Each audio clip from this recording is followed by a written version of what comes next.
Oh, hi, Mark. Dolly is a brand new horror movie. Technically, I think it came out a little bit ago, like in theaters on a limited release. What just happened? I'm sorry, my hair was doing strange things. Technically, I think it came out a little bit ago on a theater release, um, but it just came to Shudder. I didn't get to see it in theaters. I am getting to see it on Shudder, and damn. Okay, so the movie is about, if you haven't seen it, the movie is about a couple who go into the woods to, I believe, celebrate their anniversary. And once they get into the woods, they find a very creepy person dressed up as a doll. And you can kind of imagine stuff goes sideways from there. Because, to quote the woman from Friday the 13th, Part 6, I've seen enough horror movies to know any weirdo wearing a mask probably isn't friendly. It's a fair assumption, and it's a very fair assumption in this movie. Dolly is brutal. Okay, it's not like. So, I thought this was a slasher movie. It's not a slasher movie. Get that out of your head right now. I I I kind of wish it was a slasher movie, but I understand why it's not because that doesn't really fit who that character is. Um my god though, it is brutal, it is disturbing. And it's a little infuriating at times, and I'll get into all of that.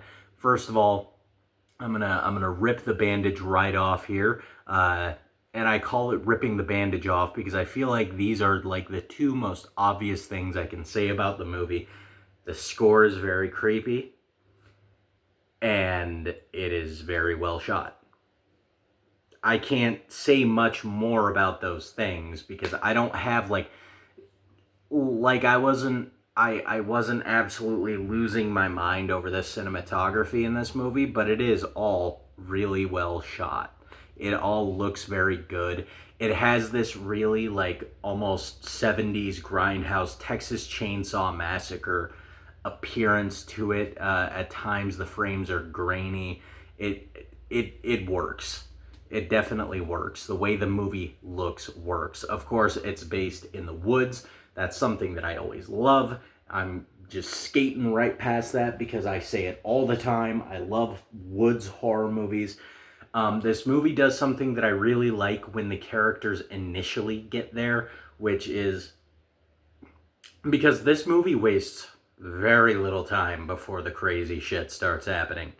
It's like 1 second you're having a beer with the boys, and the next second Dave has his pants down and he's pissing on the wall, and you don't know how it escalated from having a beer with the boys to taking a leak on the drywall, but it gets there, and it gets there quick.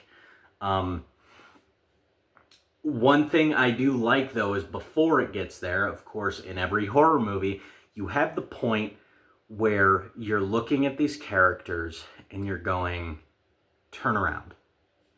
Just turn around, get out of there.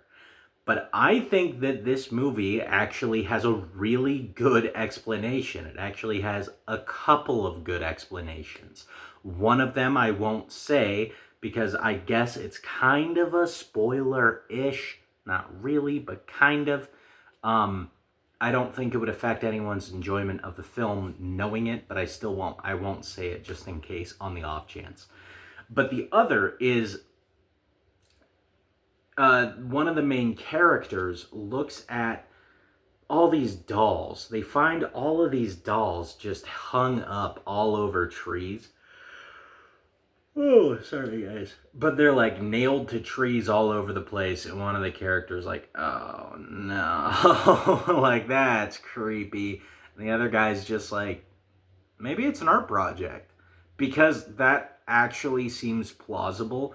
My thing is if I see something like that out in the woods, I I don't think my brain's going to automatically jump to this is threatening, because there are people that do things like that.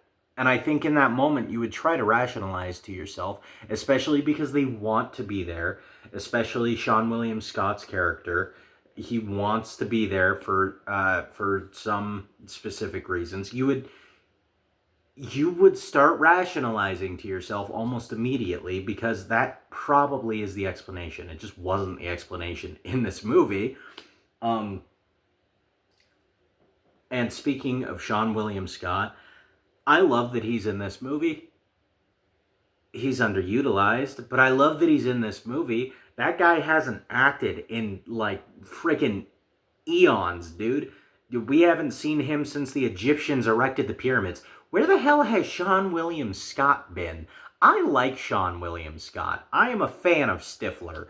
And that's like the only role I know him from. But nonetheless, I like Sean William Scott, and he was very likable in this movie. I think that all of the non-psychotic characters are very likable in this movie. Oh my goodness, I didn't realize I was so tired. As well as his chemistry with the main actress is actually really great. They have a very cute thing where instead of saying "I love you," they say like "ubba wubba" or something like that. It seems to be it's never really addressed, but it seems to be like almost an inside joke that he has with his kid. Um, the thing that I was guessing is maybe that's how his kid said "I love you" when she was a kid, and then they all just kind of adapted it, which is another great thing. It's just like a subtle little character detail for the three of them that I think really works in making you care about these people. Um, and then when we get to the actual horror stuff, first of all, my God, it is deranged. It is scary. It actually is scary. I think my heart rate might have increased once or twice. That is impressive movie.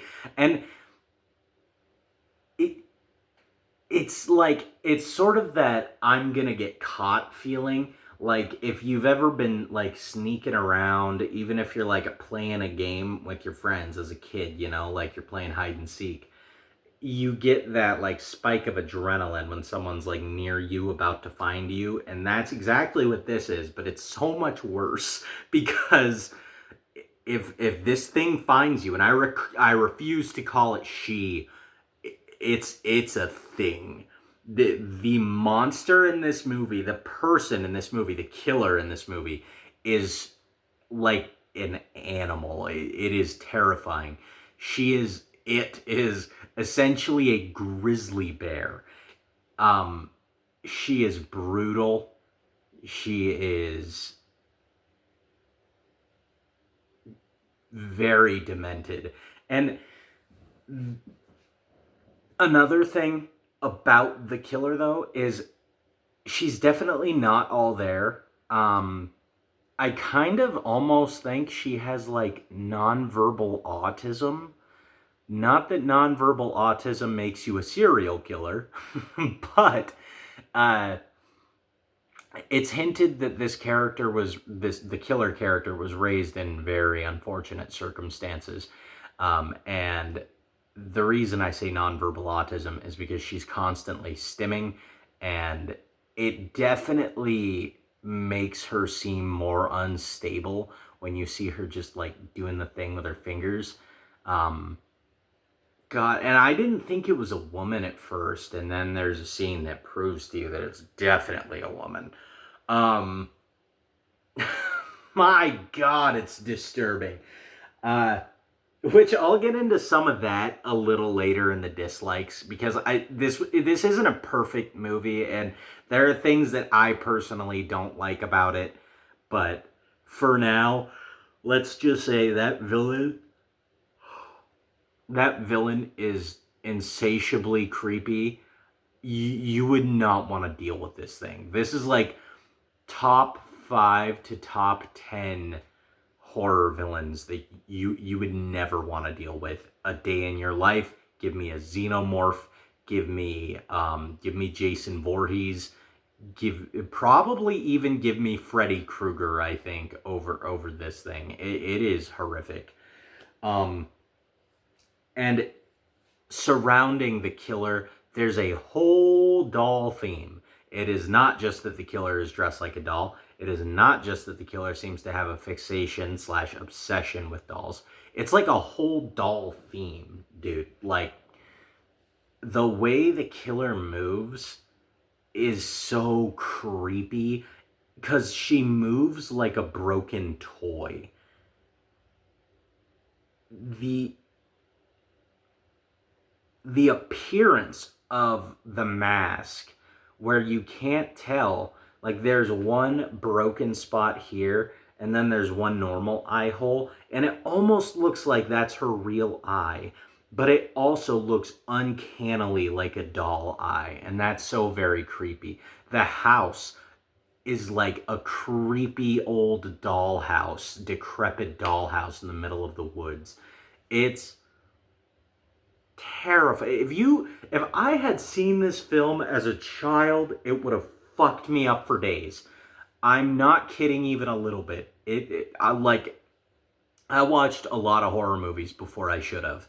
This is one of those movies though that it would have been like when I watched The Evil Dead or Saw for the first time.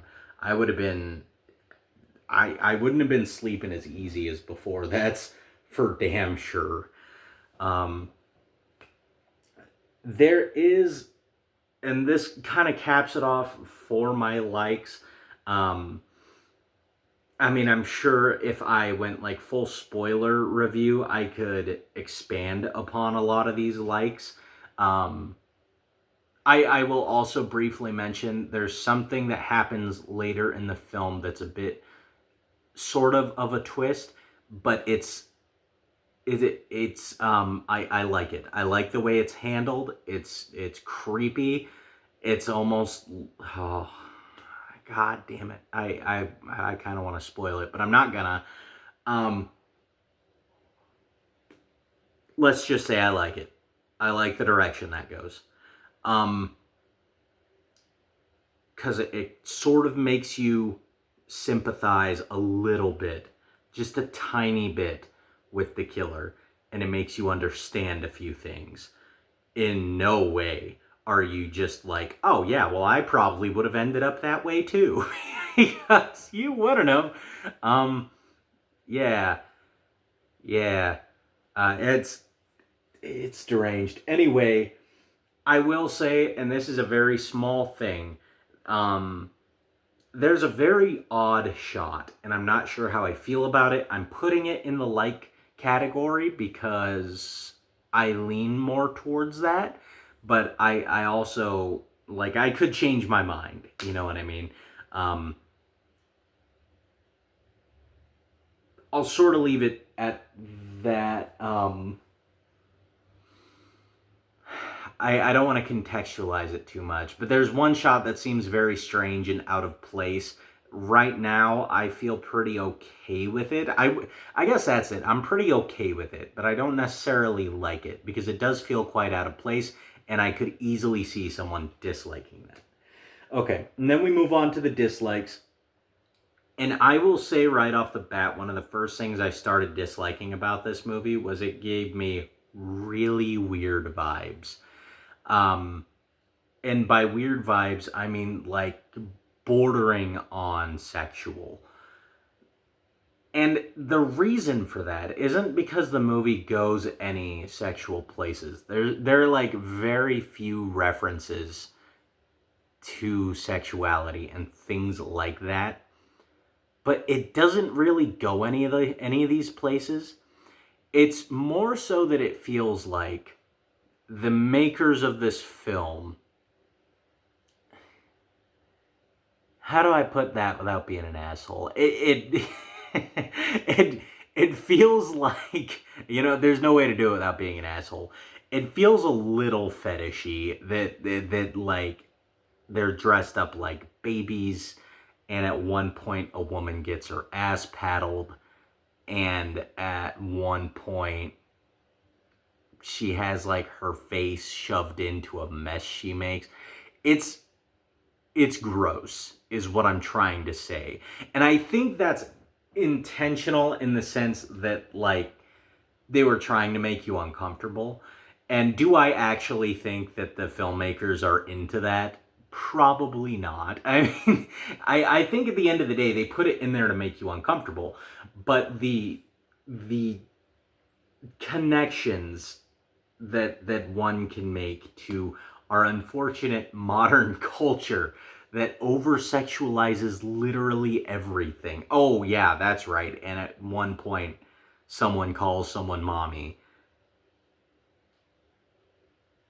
It just feels weird. Do you understand what I'm saying? It feels very strange. And I think that that was done intentionally, not just because, oh, these things are creepy and like disturbing on a surface level. I think they intentionally did that little sexual undertone of everything. Nothing is explicitly sexual, but it feels like they were trying to tap into that weird taboo part of your brain that goes, I don't like looking at that. I don't like looking at that because it feels like I'm watching someone's, you know. And in saying that also, I would be afraid that someone would watch this and would like it in a not and not the same way I like it. Do you understand? I like this movie because it's a scary, disturbing movie, but I'm worried that someone might watch this movie and get happy about it, if you know what I mean. Um, I'm gonna stop with that whole train of thought. Those were just my quick thoughts on those segments. Do with them what you will. I could very well be reaching there. It made me uncomfy. And you know what? It was probably supposed to make me uncomfy, so I'm fine with it. But I'd be lying if I said that I loved it. Um, the smallest bittiest little nitpick I have with this movie is there's like one very brief character side performance, like a side character that gives a not great performance. It's very brief. It's not on screen for hardly any time at all. It is like the tiniest little nit that you would pick. It does not matter. But then probably my biggest issue with the film, and if you don't have the issue with the film that I do, I can't assume that you have eyeballs or ears, or maybe even a mouth to taste the decisions that the character was making. Because let me tell you right now, this character makes some of the most abhorrently stupid decisions I have ever seen. And every once in a while, she does something that redeems herself. You're like, oh, sick, good job. And then she'll do something, like she has so many opportunities to kill this thing. And she doesn't take like any of them. She attacks and then she runs. And listen, I have always been sort of the opinion that it's kind of realistic that you probably wouldn't keep hitting someone after they've gone down. Because at least for me, what I would consider is the legal repercussions of something like that. Because if I get out of here, but then I go to prison because I kept hitting this killer while it's down, that would be pretty stupid. That'd be pretty dumb if I got out of here, but I fucked my life up like that. Right? I don't think that that's even a factor in this movie. That is absolutely something I would think about in most movies. That is not something I would think about here. Like this killer is so vicious and evil and like relentless as well. This killer is unstoppable. I would not hesitate for a second to go full Corey Feldman, Friday the 13th, Part 4, with a machete. Just die! Die! Absolutely. Yeah. No, she should have done that. And she had so many opportunities and she didn't. And then on top of that, she very early on begins displaying defiance towards the killer after she's been abducted. What are you doing? What are you doing? Like, there are times to be defiant and to try and take those opportunities to get out of there and all of the. She is doing it to the dumbest of things. Like, the killer's trying to feed her some cold split pea soup that probably came out of a can. Brother, eat the split pea soup. Why'd you spit it back up? It probably came from a freaking can. You're fine. I almost guarantee you would have been fine. But then she's drinking like expired milk out of a bottle, and at that I understand you'd throw it up. Um, that what she does next, I agree with, but then she should have. Oh my god, I'm getting too much into it, and I don't want to spoil the movie, but pick your moments.